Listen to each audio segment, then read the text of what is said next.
was only a few miles down the road from Jerusalem, and many of the people had come to console Martha and Mary in their loss. When Martha got word that Jesus was coming, she went to meet him, but Mary stayed in the house. Martha said to Jesus, "Lord, if only you had been here, my brother would not have died. But even now, I know that God will give you whatever you ask." Jesus told her, "Your brother will rise again."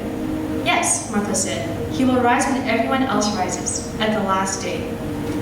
Jesus told her, "I am the resurrection and the life.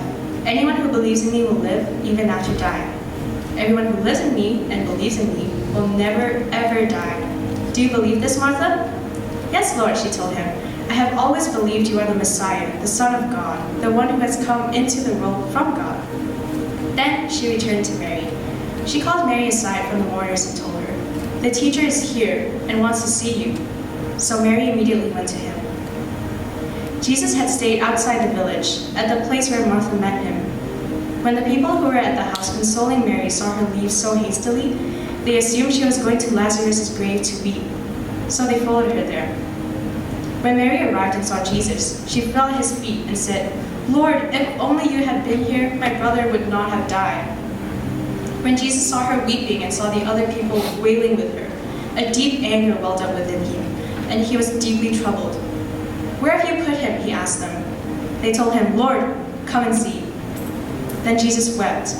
The people who were standing nearby said, "See how much he loved him." But some said, "This man healed a blind man. Couldn't he have kept Lazarus from dying?" Jesus was still angry as he arrived at the tomb, a cave with a stone rolled across its entrance. "Roll the stone aside," Jesus told them. But Martha, the dead man's sister, protested, "Lord, he has been dead for 4 days. The smell will be terrible." Jesus responded, "Didn't I tell you that you would see God's glory if you believe?" So they rolled the stone aside. Then Jesus looked up to heaven and said, "Father, thank you for hearing me. You always hear me, but I said it out loud for the sake of all these people standing here, so that they will believe you sent me." Then Jesus shouted, "Lazarus, come out!" And the dead man came out, his hands and feet bound in grave clothes, his face wrapped in a headcloth. Jesus told them, "Unwrap him and let him go." Many of the people who were with Mary believed in Jesus when they saw this happen. So that's the whole story time. It's kind of long. I hope you guys are still here. If not, just poke your neighbor a little bit, just be like, "Hi, come back." Okay, so why I chose this story out of all the countless stories that I've read during my internship or just in general is because it's a very human story. I feel like it shows Jesus as a human being rather than as a God, because he actually shows his emotion, he shows how he's feeling, he shows how he reacts to the situations of his friends and the people around him. And so yeah, I just really like the story. And the first point that I got from it is that God's timing is perfect. So I say that because although it's an awful situation, Lazarus dying meant that Jesus had the opportunity to resurrect him. This meant that people witnessed this very mind-blowing miracle, and more people were led to believe because they saw this happen. And it's also important that he was dead for 4 days. The 4 days number was emphasized several times during the chapter, and it's so important because in Jewish culture, I actually did research for this. This reminded me of school. It was basically, what I read said that in Jewish culture back then, they believed that a dead person's spirit would still hover around the body for 3 more days, so it was more likely that a person could be raised after 3 days. And they also believed that the body would only start decaying after the 3rd day of death. So the fact that Lazarus was dead for 4 days and then raised to life was super impossible, It was more impossible than if he had been dead for 3 days. That's basically the story, yes. And also Martha says that he would have smelled terrible, which means that, you don't want to raise someone back to life when they're stinky. But Jesus did, and he wasn't stinky. He came back to life, all good and whole. Okay, the second point that I got from it is that we can follow Martha's example of faith. Even though her brother had just died, she still believed that Jesus was the Messiah, and she said so herself. She told him, "I still believe that God will answer whatever you ask for." sent from heaven who has come to save the world.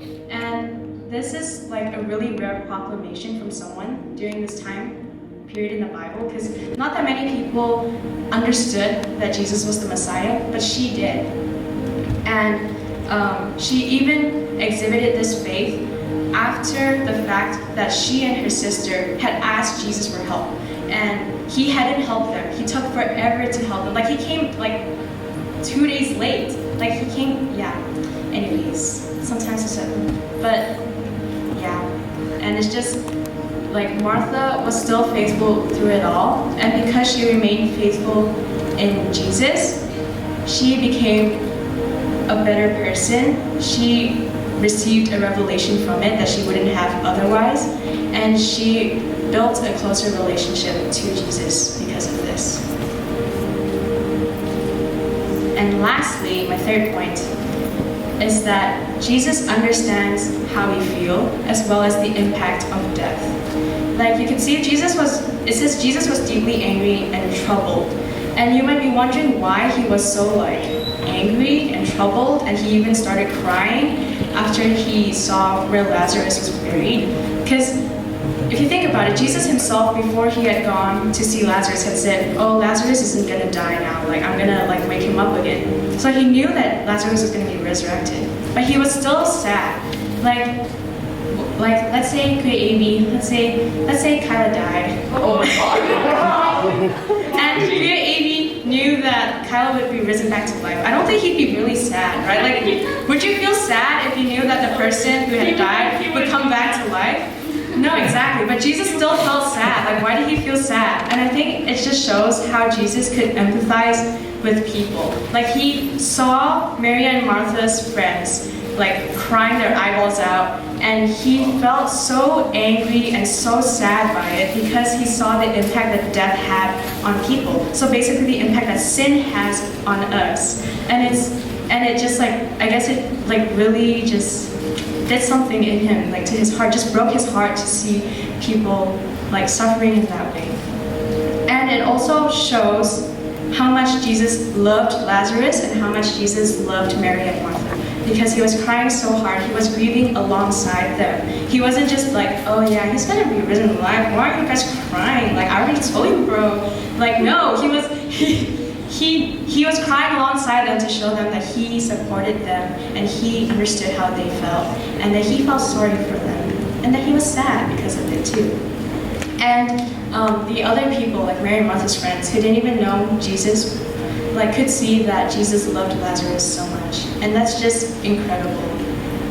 So, my challenge for us all today is, the next time something bad happens, try to follow Martha's example of faith. Take note of the event and see if you can see how God works through it, even if it takes time. And remember that through it all, God understands how you feel, and He'll be there to support you, and He'll also provide others who can be with you, alongside you, to support you. Yeah, and so now we go to the third item on our shape of the day, which is how it relates to my life. So,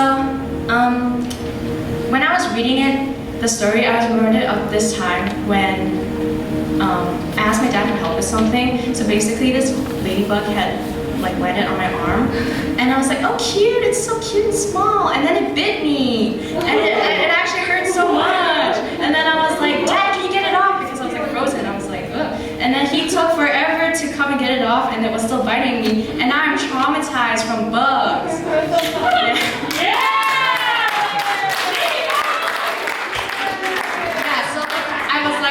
I kind of understand how Mary and Martha feel, because they asked Jesus for help and then they didn't get the help, right?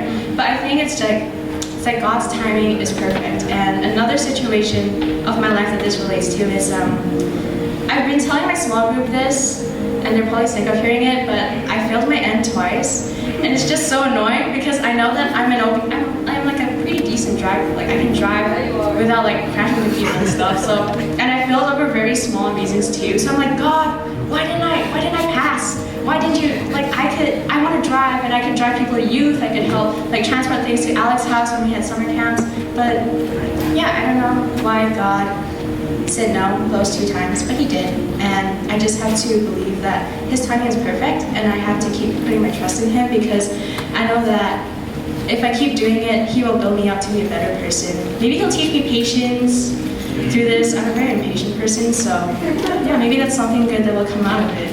And it's still something that I'm being taught. It's still an experience that I'm going through. So yeah, that's how you remain faithful, even if it takes a really long time for God to seemingly respond and react to your situation. And yeah, that's it. Yeah.